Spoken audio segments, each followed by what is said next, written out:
Hi friends, welcome back to మా channel middle class kitchen.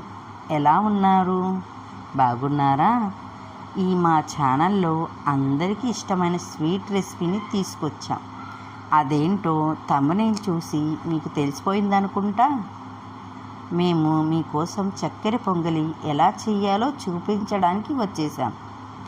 ఈ sweet చాలా టేస్టీగా ఉంటుంది, అలానే తయారు చేయడం కూడా చాలా ఈజీ. మా రెసిపీస్ మీకు నచ్చినట్టయితే ప్లీజ్ సబ్స్క్రైబ్ చేసి ఒక లైక్ కొట్టి మంచి కామెంట్ పెట్టండి. ఇక ఆలస్యం చేయకుండా రెసిపీకి వెళ్ళిపోదామా?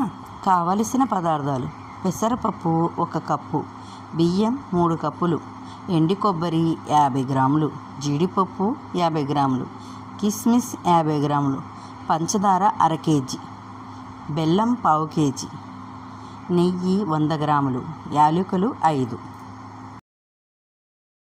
తయారు చేసే విధానం: ముందుగా స్టవ్ మీద కుక్కర్ పెట్టుకొని 1 కప్పు పెసరపప్పుని దోరగా వేయించుకోవాలి.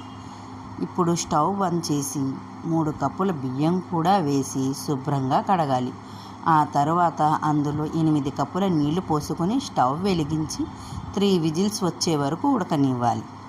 పక్కన వేరొక స్టవ్ మీద గిన్నె పెట్టుకొని అందులో 1/2 కేజీ బెల్లం, ఇక్కడ మేము బెల్లంకి బదులు బెల్లం పౌడర్ తీసుకున్నాము, అలాగే పంచదార 1/2 కేజీ వేసి ఆ బెల్లం పంచదార మునిగేంత వరకు నీళ్లు పోసుకొని కరగనివ్వాలి. ఈలోపు కుక్కర్ విజిల్స్ కూడా వచ్చేసాయి. ఇప్పుడు కుక్కర్ చల్లారిన తర్వాత మూత తీసి అందులో ముందుగా మనం కరిగించి పెట్టుకున్న పంచదార బెల్లం పాకాన్ని వడగట్టి వేసుకొని బాగా కలిపి స్టవ్ మీద పెట్టి ఉడకనివ్వాలి. ఇందులోనే 5 యాలకులని పగలగొట్టి వేసుకోవాలి. కిస్మిస్ కూడా వేసుకోవాలి. పక్కన స్టవ్ మీద కడాయి పెట్టుకొని అందులో నెయ్యి వేసుకొని కాగనివ్వాలి. కాగిన నెయ్యిలో జీడిపప్పు, సన్నగా కట్ చేసి పెట్టుకున్న కొబ్బరి ముక్కలు వేసి దోరగా ఫ్రై చేసుకోవాలి.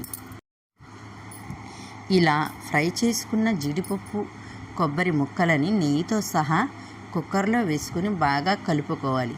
ఒక 10 నిమిషాలు ఉడకనివ్వాలి. ఇందులో పచ్చకర్పూరం వేసుకుంటే చాలా బాగుంటుంది, కానీ మా దగ్గర అవైలబుల్గా లేదు, అందుకే వేసుకోలేదు.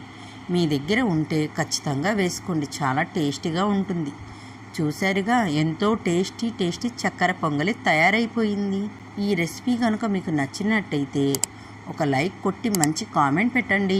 మా ఛానల్ని మొదటిసారిగా చూస్తుంటే ప్లీజ్ సబ్స్క్రైబ్ చేయడం మర్చిపోవద్దు. Thanks for watching.